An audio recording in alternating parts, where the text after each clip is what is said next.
morning students. Today we will do the practical to verify Ohm's law.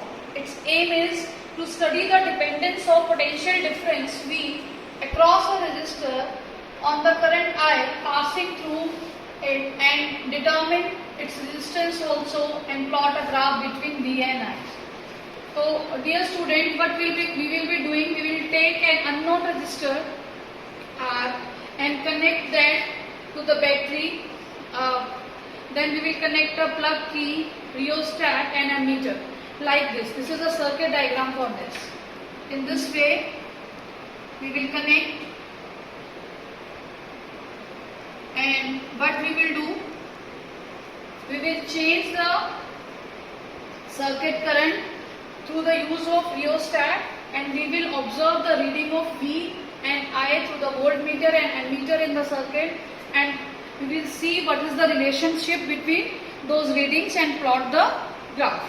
So for that we should know the range of voltmeter, the range of ammeter, the zero error of voltmeter and ammeter and the least count. Now let me show you the apparatus first, then we will calculate this. Now this is a rheostat.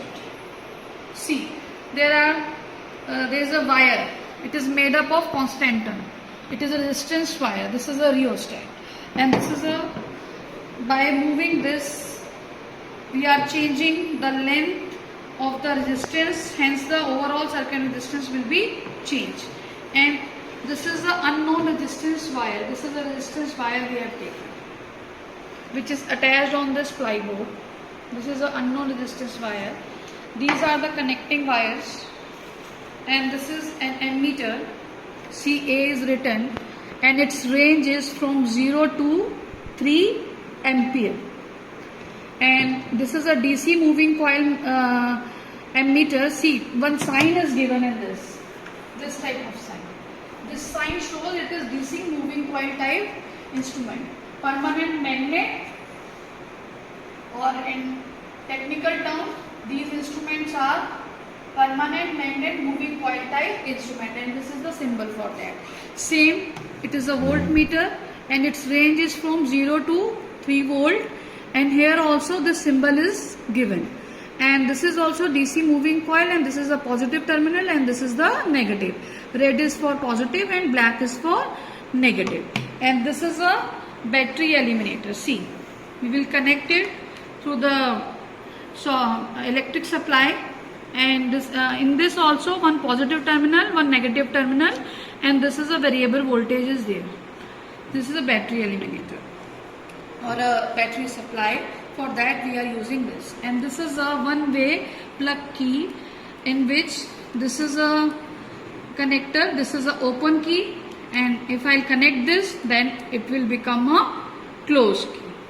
Now let me tell you how to calculate the least count. First we will write the range. Range is 0 to 3 volt. I have shown you ammeter, and the for the voltmeter, and the range for the ammeter is 0 to 3 ampere, and zero error. Zero error means when ideal condition is there, when it is not connected to the circuit, this needle should coincide with the 0, and this needle should coincide with the 0. That means there is no zero error in this. You can see there is no zero error in the ammeter as well as in the voltmeter. So zero error in the voltmeter as well as ammeter is nil. Now how to calculate the least count? A least count, for calculating the least count, we have to see the readings which is given on this.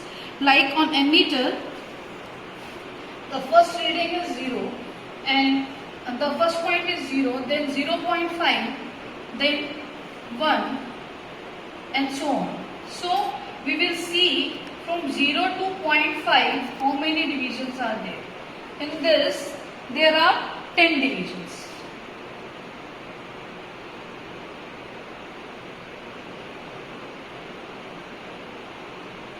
There are 10 divisions. So 0 to 0.5, there are 10 divisions. To 0.5 upon 10 will be equal to 0.05 volt.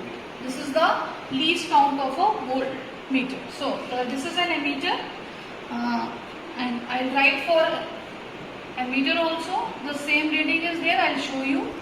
It is 0.05 ampere. Because in voltmeter also, it is the first reading is 0 and then the reading is 0.5. In both the cases, the first reading is 0.5 and 10 divisions are there in between 0 and 0.5. So least count of both the instrument is, the voltmeter is 0.05 volt and ammeter is 0.05 ampere. Now, what is the use of this least count? When we will connect this into the circuit, what we will do, we will count the number of readings in the ammeter as well as voltmeter and multiply it with the least count to get the actual voltage of the circuit. Now let me join the circuit. Now I have connected this circuit. This is the battery eliminator. One end is going into the plug key and plug key is going into the rheostat, and that after rheostat this resistance wire, unknown resistance wire is connected, and in parallel to that we have connected the voltmeter, and to the other end we have connected ammeter in the series, and that end is going into the battery. It is like this circuit only. From one end of the battery is connected to this unknown resistance, parallel is voltmeter, then ammeter, and this is the rheostat we have connected. Now if I switch it on, then you will start taking the reading. If this is I'll take out, this is an open circuit. If I close it, then it is a closed circuit.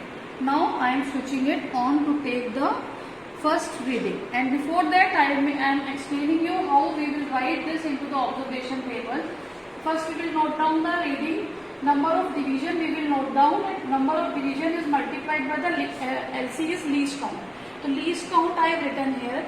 Whatever reading will come, that will be in volts, and same for the ammeter reading, number of divisions into the least count, and that will come into the ampere, and this is the least count I have already written, which is to be multiplied with that number of divisions. And R, as we know according to the Ohm's law, that is V by R, that we will calculate here. Now I am switching it on. See, it is on. When I have switched it on, see the deflection in the voltmeter. See, there is a number of division up to 4 points, and in ammeter only 1 point. So number of division in ammeter is 1 and number of division in the voltmeter is 4. Now I will write it here. It is 4 into this much volt, and here 1 into this much ampere.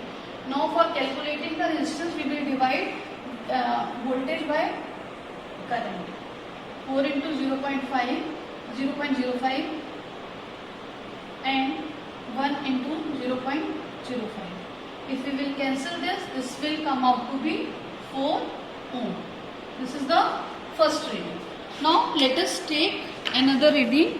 When I will move the rheostat, there is a change in the deflection.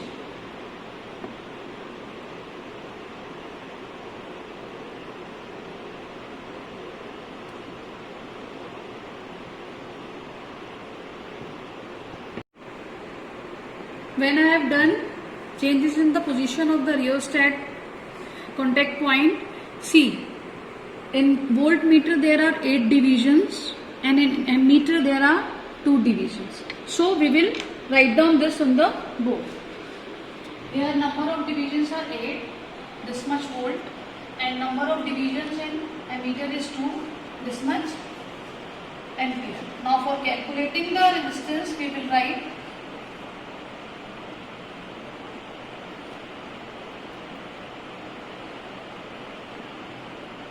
this will get cancelled and answer will come out to be 4 ohm. Now I again change the rheostat position by moving it. Now I have changed the position of this contact point on the rheostat again, the overall circuit resistance gets changed and the overall current also change and the voltage across the unknown resistance also change. So see the reading in the voltmeter, it is 16 points and in the ammeter it is 4 points.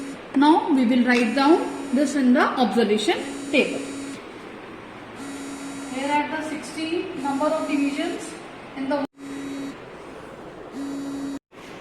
Now again I am changing the position of this terminal of the rheostat.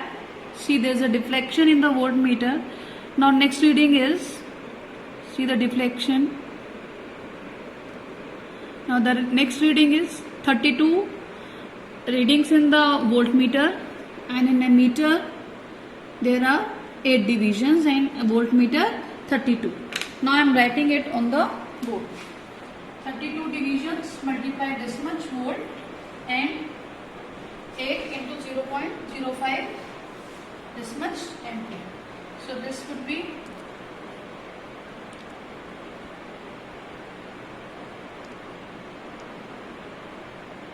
again, this will be 4 ohm. Now we have to plot the graph between this V and I reading. So I am drawing it on the board. Now for plotting the VI graph, we have to calculate the exact value of the voltmeter reading and ammeter reading in terms of volts. Like I have calculated, it is 0.2 volt, 0.4 volt, 0.8 volt, 1.6 volt. And the ammeter reading 0.05 ampere, 0.1 ampere, 0.2 ampere, 0.4 ampere. Now, for plotting the graph, we have to take a graph paper. I have drawn on the board, but you have to take a graph paper and with a proper scale you have to draw. On the x-axis, you will take the current in amperes, and on the y-axis you will take the potential difference in volts. And x-axis, one block will be equal to 0.1 ampere, and in y-axis one block is equal to 0.2 ampere. And I have drawn the points here. Like the first reading is 0.5 ampere and 0.2 volts. So this is 0.5 ampere and 0.2. This is the point of the first reading. And the second reading is 0.1 ampere and 0.4 volt. So this is 0.1 and 0.4. Then third reading is 0.2 ampere and 0.8 volt. This is 0.2 ampere and 0.8 volt. The last reading is 0.4 ampere and 1.6 volt. So 0.4 ampere and 1.6 volt. And when we will join these points, this will come out to be a straight line. So we have verified the Ohm's law, and the graph between the potential difference and current is always a straight line. And we can calculate the resistance through this also by the slope of this line, and that will always come out to be 4 ohm as we have calculated this. So in this way we have verified the Ohm's law practically also. So you can, and now this is very helpful in solving the numericals also from the graph, like the NCERT exercises. In NCERT exercise, one question is given in which the V and I readings are given, and we have to plot the graph and we have to find out the resistance. And the resistance we can find out by taking the slope that I have already explained you in the numerical portion. So thank you.